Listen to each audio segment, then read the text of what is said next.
Welcome back to we teach. I hope आप सब खैरियत से होंगे। तो जैसे कि आप लोगों का रिज़ल्ट अभी आया है और बहुत बुरा रिज़ल्ट आया है मेजॉरिटी का। एंड आप लोग मुझे बता सकते हैं कि क्या आपका ही रिज़ल्ट बुरा आया है या आपके ग्रुप ऑफ फ्रेंड्स में से सबका बुरा आया है या कुछ 50% अच्छा आया है 50% बुरा आया है। Do let me no, because जितने स्टूडेंट्स मेरे साथ यूट्यूब से लिंक्ड हैं फिजिकल अकेडमीज़ को छोड़ के, तो ऑनलाइन जो आप लोग मेरे साथ लिंक्ड हैं तो उनमें से मेजॉरिटी का तो रिज़ल्ट बहुत बुरा आया है। You all were telling me कि आप लोग 1000+ मार्क्स एक्सपेक्ट कर रहे थे, you got and fill in to 800 marks, and जो 800 और 900 एक्सपेक्ट कर रहे थे you guys have got 600 and 700 marks. So do let me know कि क्या आपके मार्क्स आपके एक्सपेक्टेशंस के मुताबिक थे या अनफेयर आपके साथ किया गया है रिजल्ट के मामले में। सो do let me no this. तो आज हम जो फेडरल बोर्ड या HSSC एंड SSSC जो दो ग्रेड्स हैं, हमारे पास दो लेवल्स हैं, इसमें पार्ट 1 एंड पार्ट 2 के साथ जो मेन हाईलाइटेड थिंग्स हैं, जो बैड न्यूज़ हैं एंड कुछ गुड न्यूज़ को तो देखा जाता है, बट बैड न्यूज़ आपको अलर्ट रहना चाहिए, ये चीज़ें आपको लाजमी पता होना चाहिए। तो ये वीडियो सारी from the start till the end सारी इंपॉर्टेंट है, कोई एक पॉइंट भी ऐसा नहीं है जो अनइम्पॉर्टेंट है। So before starting the video I would highly appreciate if you like and subscribe and show your love and support to this channel. So हम वीडियो स्टार्ट करते हैं कि आपका जो पहला जो बैड न्यूज़ है वो क्या है, कि 2024 student should appear in 2024 for second annual.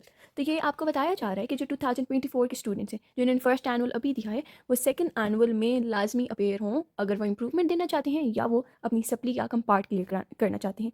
Because जब 2025 में फर्स्ट एनुअल आएगा और आप अपनी सप्ली या इम्प्रूवमेंट देना चाहेंगे, आपकी फर्स्ट थिंग आपकी बुक्स चेंज हो गई होंगी, your syllabus would have been change. Along with that आपको पता है कि फेडरल बोर्ड की आदत है हर दूसरे मंथ न्यू पॉलिसीज़ उन्हें एक्सपेरिमेंट्स करते रहने। सो बिफोर टाइम आपने इसी साल सेकेंड एनुअल में अपनी कंपार्ट भी क्लियर करनी है एंड अपनी इंप्रूवमेंट्स जो स्टूडेंट देना चाहते हैं उन्होंने लाजमी देनी है। ठीक हो गया, आप ये बात क्लियर कर लें। आप सारे पूछ रहे थे कि हम नेक्स्ट ईयर दे सकते हैं, नेक्स्ट ईयर में आपको ये नुकसान होगा, बुक्स चेंज हो जाएंगी, आप लोग कहते हैं एक न्यू स्टार्ट से पढ़ेंगे। एंड बिलीव में इतनी हार्ड बुक्स है ना, आप लोगों के लिए बहुत हार्ड टाइम होने वाला है। जो नेक्स्ट स्टूडेंट्स आ रहे हैं 2025 में, उनका तो रिजल्ट आपसे भी बुरा। आई एम एक्सपेक्टिंग कि इतनी टफ बुक्स, सिलेबस रिड्यूस नहीं हो रहा, अल्लाह ही खैर करें इस फेडरल बोर्ड का। तो अगर आप 2024 की बात करें तो 2024 में आपका जो सिलेबस है बच्चों वो आपका सेम ही रहेगा। ठीक हो गया, 2024 में आपका जो सेम सिलेबस है जो आपने फर्स्ट एनुअल में दिया वही आपका सेकंड एनुअल में होगा। वेयर एज 2025 ऑनवर्ड्स आपको पता है कि नाइन्थ एंड फर्स्ट ईयर की बुक्स चेंज हो गई हैं, जो एक बहुत बड़ी वो प्रॉब्लम बनी हुई है कि सिलेबस रिड्यूस नहीं कर रही फेडरल बोर्ड। तो आप लोगों का सिलेबस बहुत ज़्यादा है, तो आप लोग इसी साल अपनी इंप्रूवमेंट एंड सप्ली एग्जाम्स दें, क्योंकि इस साल आपका सिलेबस सेम रहेगा, ओल्ड सिलेबस है, बट 2025 ऑनवर्ड्स आपका न्यू सिलेबस से पेपर लिया जाएगा।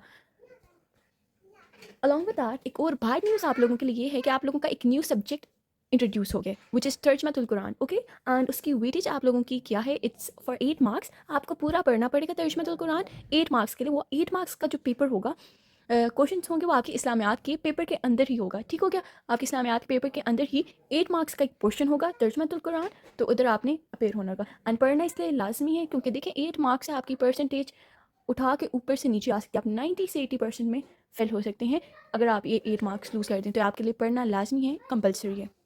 सिलेबस रिडक्शन की बात, इसी के जरिए में भी कुछ भी इतना खास उन्होंने रिडक्शन के बारे में नहीं बताया। 9th एंड 11th क्लास का जो न्यू सिलेबस आया वो बहुत लेंथी है, एक्स्ट्रा लेंथी है, टाइम्स 2 है कि आपकी जो पुरानी बुक्स थी उसके टाइम्स 2 है। एंड बच्चों के लिए बहुत हार्ड टाइम है, बहुत ज़्यादा न्यू कंसेप्ट्स हैं, मैथ्स एंड फिज़िक्स तो बहुत ही कुछ हार्ड टाइप का है बच्चों के लिए। So I hope and everyone hopes कि फेडरल बोर्ड कुछ रहम करेंगे एंड सिलेबस रिडक्शन होगी ताकि बच्चों के लिए एक ईजी हो कि वो अपने एग्ज़ाम्स ईजिली दे सकें, वो कंसेप्ट को गेन करें एंड उनकी मार्क्स की रेस ना हो, बिकॉज इतना ज़्यादा सिलेबस होगा, मार्क्स कैसे बच्चे लेंगे। Along with that model papers and guest papers का फेडरल बोर्ड है सेड कि वो इसी 10 डेज़ में आप लोगों का अपलोड कर देगा मॉडल पेपर्स, क्योंकि मॉडल पेपर्स बहुत इंपॉर्टेंट होते हैं बच्चों। आप लोगों को पता है मॉडल पेपर से अगर बच्चों आप देखें एंड अपने आप क्वेश्चन पेपर्स बोर्ड का देखें, आपको पता चलेगा कि जो मॉडल पेपर में क्वेश्चन दिया हुआ था उसी चैप्टर से आपके बोर्ड के पेपर में लॉन्ग क्वेश्चन आएगा, शॉर्ट क्वेश्चन आएगा। तो वो एक गाइडलाइन होती है जो टीचर्स समझाते हैं बच्चों को। मे भी आप लोगों के गेस्ट पेपर में जो हमारी पुरानी फैमिली है उन्हें पता है कि जब पिछली दफ़ा गेस्ट पेपर्स में आई हैड टोल्ड देम कि ये वाले चैप्टर्स वेरी इंपॉर्टेंट है गेस्ट पेपर मॉडल पेपर से लिंक करके। एंड वही चीज़ें आए, आप देख लें आपके फिजिक्स का पेपर डिटो कॉपी सेम नहीं है बच्चों, आपके लॉन्ग तक सेम थे, शॉर्ट मेजॉरिटी सेम थे, उर्दू के मुकालमे खत तक सेम थे पिछले गेस्ट पेपर से।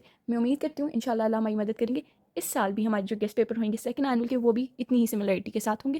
تو آپ لوگ جلدی سے لائک اینڈ سبسکرائب کر دیں چینل, تاکہ جب بھی آپ کو کوئی بھی گیسٹ پیپر میں اپلوڈ کروں آپ لوگ سیو کر کے اسے جلدی سے تیار کرنا اسٹارٹ کر دیں اینڈ سیکنڈ اینول میں بہت اچھے مارکس سے پاس ہوں.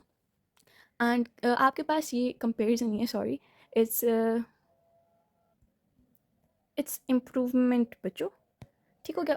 بہت ہی ویئرڈ لکھتے بٹ سمجھا کریں, میڈیکل میں ایسی رائٹنگ ہوتی ہے. تو آپ نے امپروومنٹ اینڈ سپلی آپ ایک ساتھ دے سکتے ہیں, ٹھیک ہو گیا. اگر جو بچے امپروو کرنا چاہتے ہیں اپنے کچھ جیسے آپ کا